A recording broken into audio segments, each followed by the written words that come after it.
Once upon a time, in a small village nestled at the edge of a dense forest, there lived a sweet and gentle girl named Little Red Riding Hood. She was a kind and thoughtful child, loved by all who knew her. Little Red Riding Hood lived with her mother in a cozy little cottage on the outskirts of the village.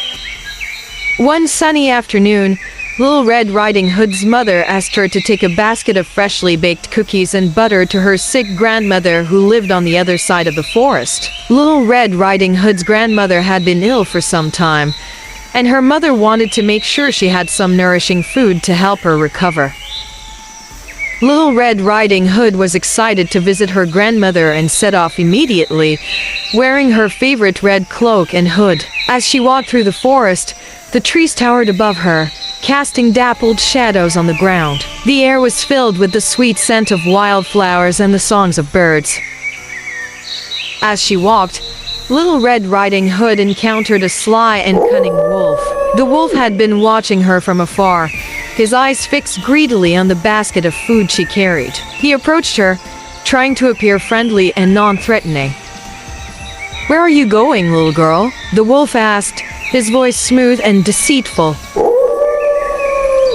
Little Red Riding Hood, naive and trusting, told the wolf that she was on her way to visit her sick grandmother. The wolf's ears perked up at this, and he quickly ran ahead, his tail wagging excitedly.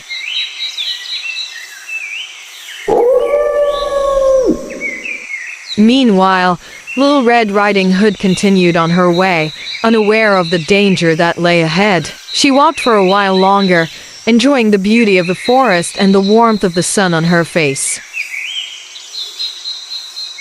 When she finally arrived at her grandmother's cottage, she found the door open and the windows shattered. She called out to her grandmother, but there was no response. Suddenly, the wolf appeared from behind the bed, dressed in Little Red Riding Hood's grandmother's nightgown and cap.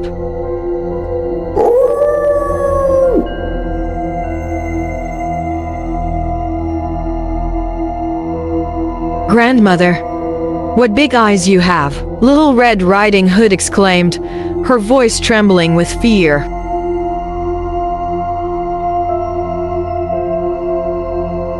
"All the better to see you with, my dear," the wolf replied, his voice low and menacing. Little Red Riding Hood realized that the wolf had eaten her grandmother and was now planning to eat her too. She tried to run away, but the wolf was too quick. Just as all hope seemed lost, a brave woodsman appeared at the door, his axe at the ready. The woodsman had been out chopping wood in the forest when he heard Little Red Riding Hood's screams. He ran to her rescue, chasing the wolf away and saving Little Red Riding Hood's life.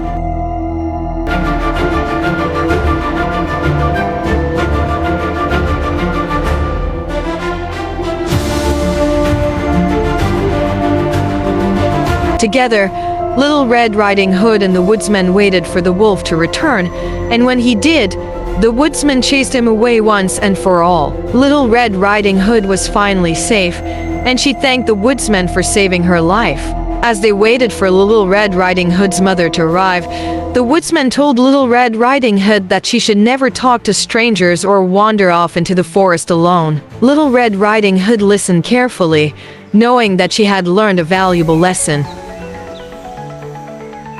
When Little Red Riding Hood's mother arrived, she was overjoyed to see her daughter safe and sound. She thanked the woodsman for his bravery and promised to always be more careful in the future. From that day on, Little Red Riding Hood was known throughout the land as a brave and clever girl who had outsmarted a sly wolf. And every time she walked through the forest, she remembered the lessons she had learned and the bravery of the woodsman who had saved her life.